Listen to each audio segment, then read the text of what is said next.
ఎవరైతే దేవుణ్ణి అంగీకరిస్తారో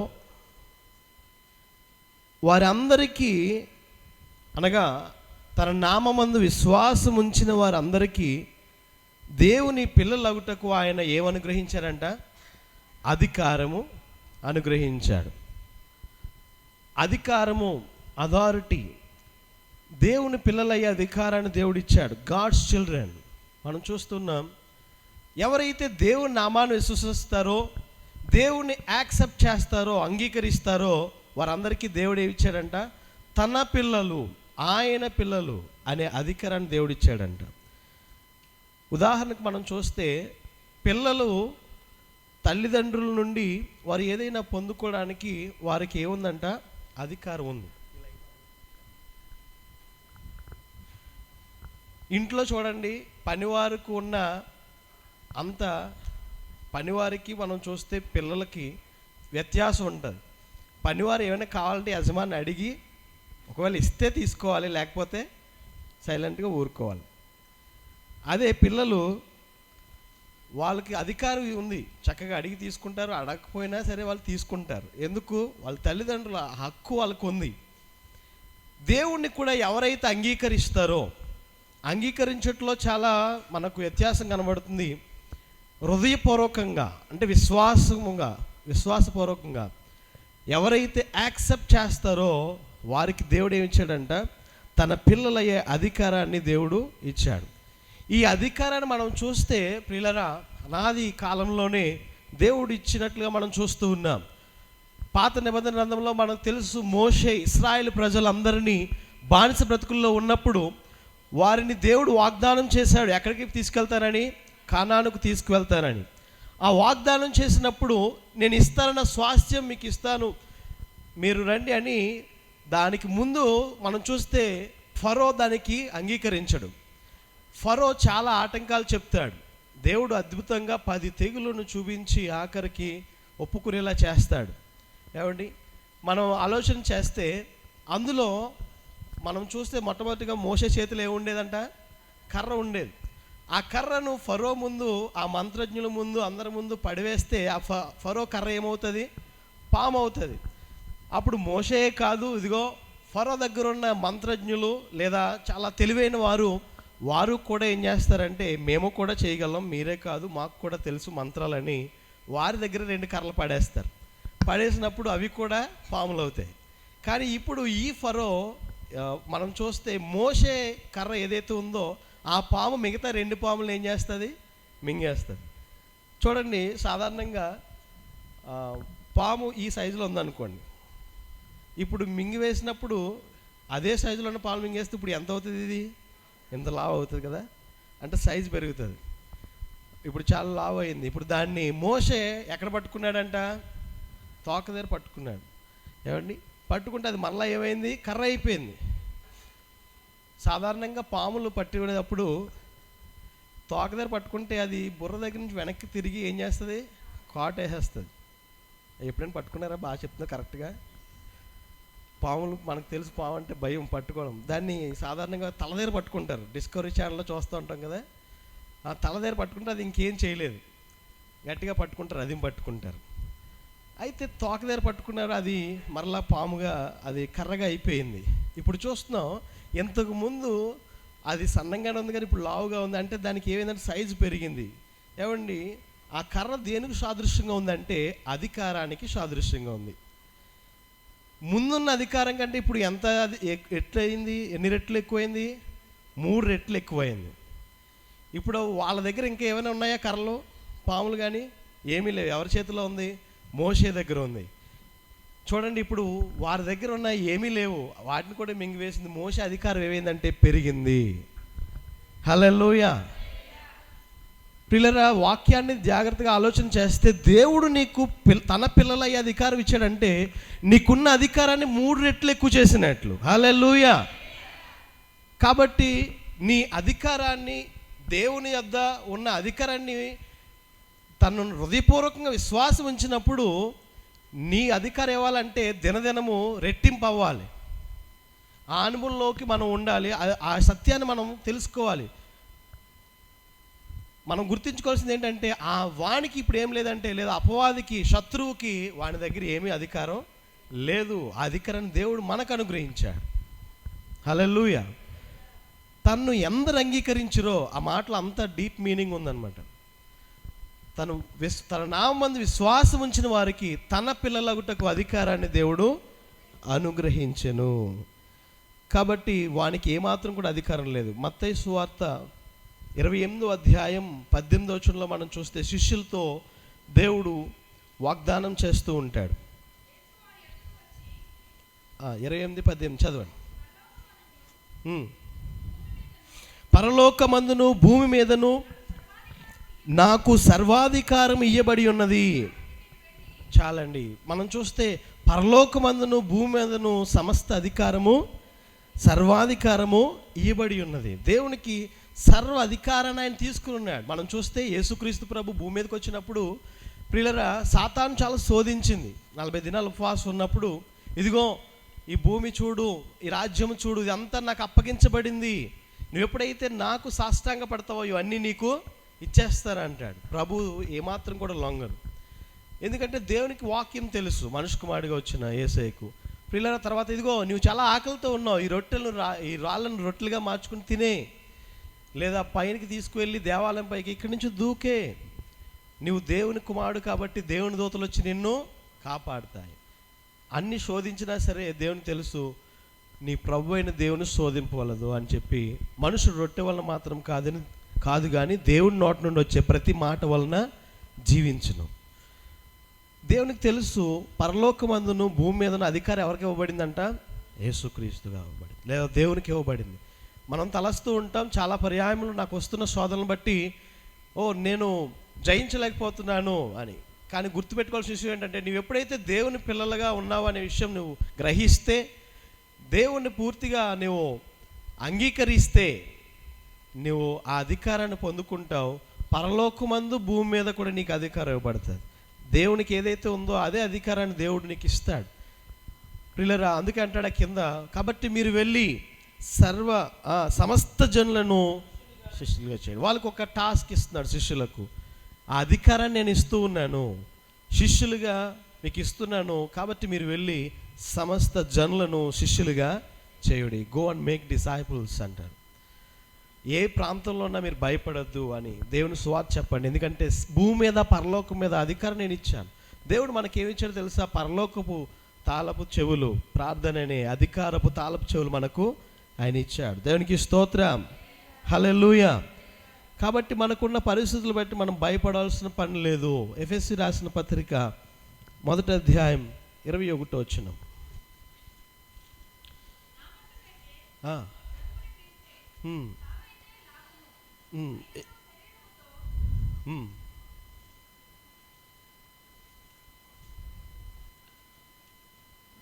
ఎఫెసీ రాసిన పత్రిక 1వ అధ్యాయం 21వ వచనం చదవండి.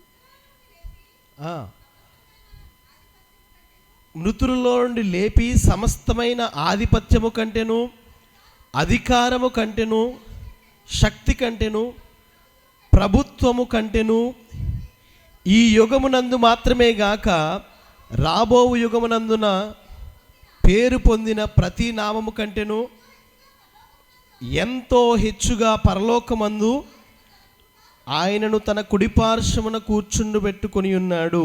మరియు సమస్తమును ఆయన పాదముల కింద ఉంచి సమస్తము పైని ఆయనను సంఘమునకు శిరస్సుగా నియమించెను. దేవునికి స్తోత్రం. సమస్తమైన ఆధిపత్యము, ప్రియులారా, అధికారము కంటే, శక్తి కంటే, ప్రభుత్వము కంటే, ఇదిగో రాబోయే యుగము ఆ పేరు పొందిన ప్రతి నామము కంటే అధికారాన్ని ఎవరు పెట్టారంట? సంఘానికి పెట్టాడు. దేవునికి స్తోత్రం. ఈ లోకంలో ఏ ప్రభుత్వం ఉన్నా సరే అధికారం ఎవరికి ఉంది? సంఘమునకు దేవుడు మనకు ఇచ్చాడు. దేవునికి స్తోత్రం, హల్లెలూయా. ఏ ప్రభుత్వం ఉన్నా అధికారం ఎవరికి ఉంది చెప్పండి? తన పిల్లలకు ఉంది. దేవుని నామమును అంగీకరించిన వారికి ఉంది. ఆ సంఘానికి శిరస్సుగా ఆయన నియమించారని మనం చూస్తూ ఉన్నాం. మిగతా అన్నీ కూడా ఆయన పాదముల కింద ఉన్నాయి. చాలాసార్లు భయపడుతూ ఉంటాం, ఈ ప్రభుత్వం వస్తే మాకు భయం అండి, ఆ ప్రభుత్వం వస్తే భయం.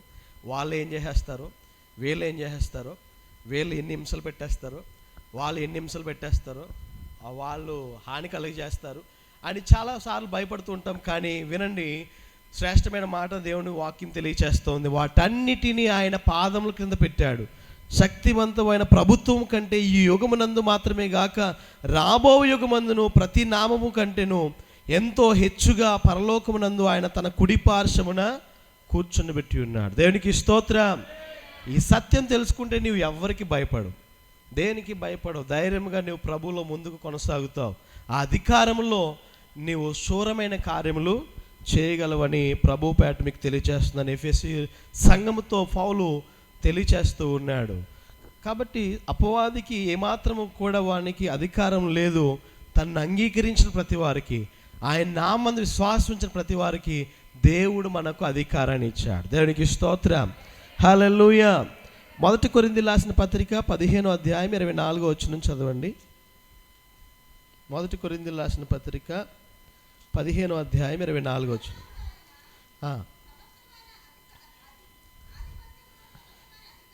ఆయన సమస్తమైన ఆధిపత్యమును సమస్తమైన అధికారమును బలమును కొట్టివేసి తన తండ్రి అయిన దేవునికి రాజ్యం అప్పగించును, అప్పుడు అంతము వచ్చును. ప్రియులారా, మనం చూస్తున్నాం, సమస్తమైన ఆధిపత్యాన్ని అధికారాన్ని బలమును కొట్టివేసి ఎవరికి అప్పగించారంట? తండ్రి అయిన దేవునికి అప్పగించును, ఆ తరువాత అంతం వస్తుంది. ఇప్పటి వరకు అధికారము సాతాను చేతిలో కాదు, దేవుని చేతిలోనే ఉంది. హల్లెలూయా. కాబట్టి ఆయన చేతిలోనే నీవు పిల్లలుగా, మనందరము పిల్లలుగా ఉన్నామని విషయాన్ని మనము జ్ఞాపకం చేసుకోవాలి. పిల్లలుగా మనం చూస్తే దేవుని ప్రేమ చాలా విలువైనది, శాశ్వతమైనది, అండ్ జీవాన్ని ఇచ్చేది. దేవుని ప్రేమ నెమ్మదినిచ్చేది. మనం చూస్తాం, దేవుడు ఎంతో ఆయన ఏమై ఉన్నాడంట? ప్రేమ స్వరూపి అయి ఉన్నాడు. దేవుడు ఎంతగానో మన మీద ప్రేమ చూపిస్తూ ఉన్నాడు. తల్లిదండ్రులు పిల్లల పట్ల ఏ విధంగా అయితే ప్రేమ చూపిస్తారో, మనం ఆయన పిల్లలుగా ఆయన స్వీకరించి దేవుడు ఎంతో ప్రేమ చూపించాడు. అందుకే ఈ లోకంలో నిత్య నిబంధన లేదా ప్రేమ నిబంధన స్థిరపరచడానికి, అనాది కాలంలో ఏదైతే కోల్పోయామో ఆ సంబంధాన్ని మరలా స్థిరపరచడానికి ఆయన ఈ భూలోకానికి వచ్చాడు. విడిచిపెట్టలేదు మనల్ని. ఆయన తన ప్రేమ నిబంధనతో ఆయన మనల్ని స్థిరపరిచాడు అనే విషయాన్ని మనం జ్ఞాపకం చేసుకోవాలి. ప్రియులారా, లూకా సువార్త 10వ అధ్యాయం 19వ వచనం. లూకా సువార్త 10వ అధ్యాయం 19వ వచనం. ఇదిగో పాములను తేళ్లను త్రొక్కుటకును శత్రు బలమంతటి మీదను మీకు అధికారం అనుగ్రహించి ఉన్నాను, ఏదియు మీకు ఎంత మాత్రమును హాని చేయదు. ప్రియులారా, విష జంతువులు, పాములు, తేళ్ళు, వాటిని తొక్కడానికి కూడా శత్రువు బలవంతటి మీద మనకి ఏమి ఇచ్చాడంటే ప్రభు అధికారం ఇచ్చాడు. ఒకసారి సాధు సుందర్ సింగ్ గారు మరి ఎడారిలో దేవుని సువార్త చెప్పుకుంటూ ఆయన వెళ్ళిపోతూ ఉన్నారు. అలా నడుచుకుంటూ వెళ్ళిపోతున్నప్పుడు భయంకరమైన ఎండ, చాలా ఎండ ఎక్కువగా ఉంది. ఏమండి, అప్పుడు మనసులో ఎక్కడో చిన్న చింత వచ్చిందంట. అయ్యో ప్రభువా, ఇంత ఎండలో నేను వెళ్తున్నాను, నీ మాటలు చెప్పడానికి చాలా అలసటగా ఉంది, నీవు నాకు కొంచెం సహాయం చేయొచ్చు కదా అని మనసులో ఎక్కడో అనుకున్నాడు. చిన్న ఆలోచన వచ్చినప్పుడు ఒక స్వరం వినబడుతుందంట, సాధు సుందర్ సింగ్, ఒకసారి నీవు ఇప్పటివరకు ఈ ఎడారిలో ఇసుకలో నడిచిన అడుగులు వెనక్కి తిరిగి చూడు అని. వెంటనే గుండె జల్లుమన్నది. వెనక్కి తిరిగి చూశాడు. చూస్తే వచ్చిన అడుగులన్నీ కూడా చాలా పెద్ద పెద్ద అడుగులు కనబడుతున్నాయి. ఆ మార్గంలో ఎవరు రాలేదు. ఆ ఎడారిలో సాధు సుందర్ సింగ్ ఒక్కరే వచ్చారు. ఆ అడుగులో అడుగు వేసి చూస్తే తన అడుగు కన్నా అడుగు చాలా పెద్దగా ఉంది. అప్పుడు ప్రభు అంటున్నాడు, ఇదిగో నిన్ను నా అరచేతుల మీద పట్టి నడిపించాను. దేవునికి స్తోత్రం. హల్లెలూయా. సాధు సుందర్ సింగ్ తన ఇంటిని విడిచిపెట్టి, తల్లిదండ్రులను విడిచిపెట్టి, ఆస్తిని విడిచిపెట్టి దేవుని కొరకు స్వార్థ చేయడానికి ఒక తీర్మానం తీసుకుని, బలమైన తీర్మానం తీసుకుని బయటకు వచ్చినప్పుడు ప్రభు విడిచిపెట్టలేదు. ఎక్కడ నడిపించాడంట?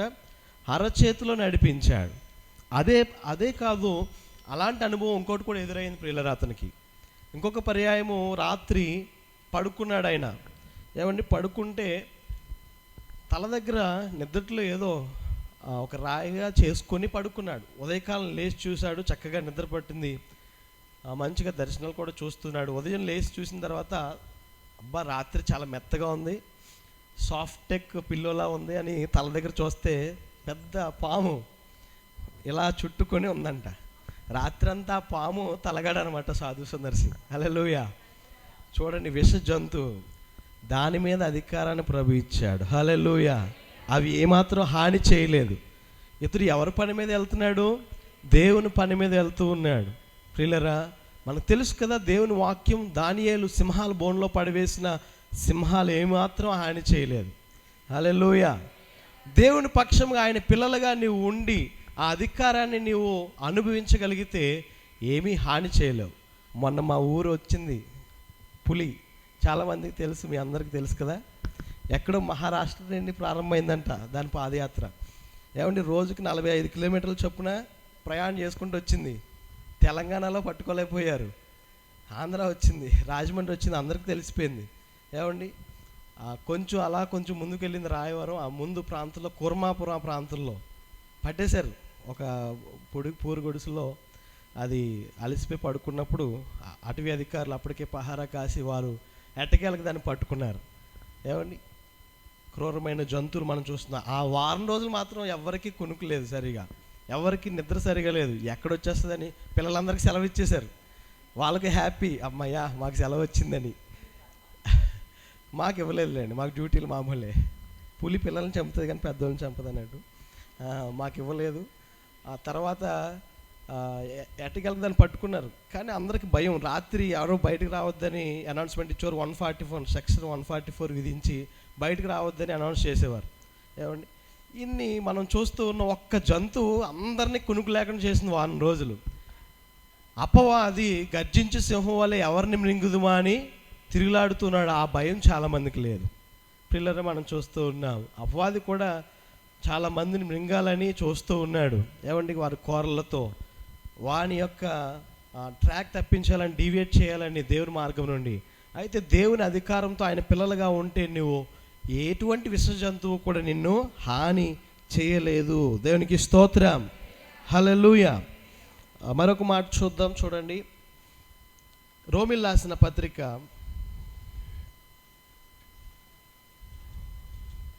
8వ అధ్యాయం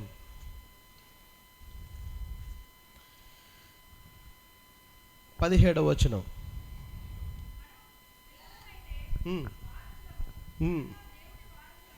మనము పిల్లలమైతే వారసులము, అనగా దేవుని వారసులము, క్రీస్తుతో కూడా మహిమ పొందుటకు ఆయనతో శ్రమపడని ఎడల క్రీస్తు తోడి వారసులము. దేవునికి స్తోత్రం. మనము పిల్లలమైనప్పుడు ఇప్పుడు ఎవరు అంటే వారసులం అంట. ఏమండి, పిల్లలుగానే అక్కడితో ఆగిపోలేదు. ఇప్పుడు మనం ఎవరు? దేవుని వారసులము, అనగా దేవుని వారసులము, క్రీస్తుతో కూడా మహిమ పొందుటకు ఆయనతో శ్రమపడిన ఎడల క్రీస్తు తోటి వారసులము. అంటే వారసు అంటే వారసత్వం పంచుకోవడం ఎలాగైతే ఉంటుందో, ఇప్పుడు క్రీస్తు వారసులు అయినప్పుడు, దేవుని వారసులు అయినప్పుడు ఆయన శ్రమ పడ్డాడు కదా, మనము కూడా అదే శ్రమను మనం పంచుకోవాలి. నాకు వద్దండి వారసత్వం కావాలి కానీ శ్రమలు వద్దండి, అలాంటివి నాకు అది మా కాన్సెప్ట్ కాదు, మా సబ్జెక్ట్ కాదు అని అనుకుంటారేమో. మనం దేవుని వారసులు అయినప్పుడు ఆయన శ్రమలు కూడా ఏం చేయాలంట? వారసత్వం పంచుకోవాలి. మహిమ పొందుటకు ఆయనతో శ్రమపడిన ఎడల క్రీస్తుతోడి వారసులము. కాబట్టి ఆయనతో పాటు మనం శ్రమ పడాలి ప్రియులారా. అనగా మన ఆయనతో పాటు సిలువనెత్తుకొని మోసుకొని వెళ్ళాలి.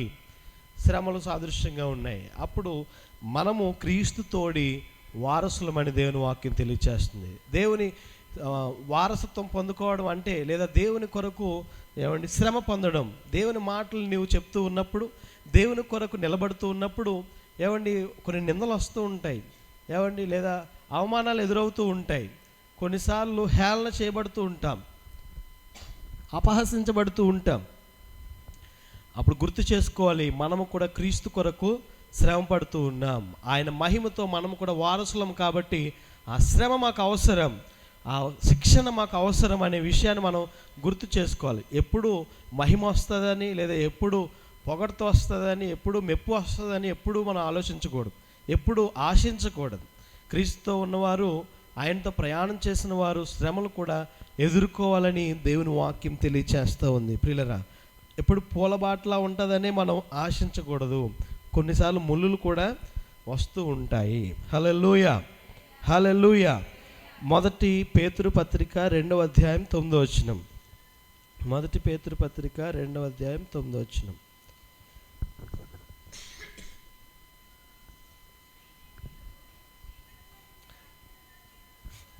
అయితే మీరు చీకట్లో నుండి ఆశ్చర్యకరమైన తన వెలుగులోనికి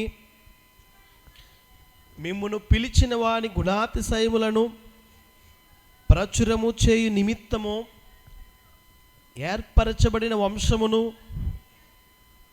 రాజులైన యాజక సమూహమును, పరిశుద్ధ జనమును, దేవుని సొత్తైన ప్రజలునై ఉన్నారు. దేవునికి స్తోత్రం.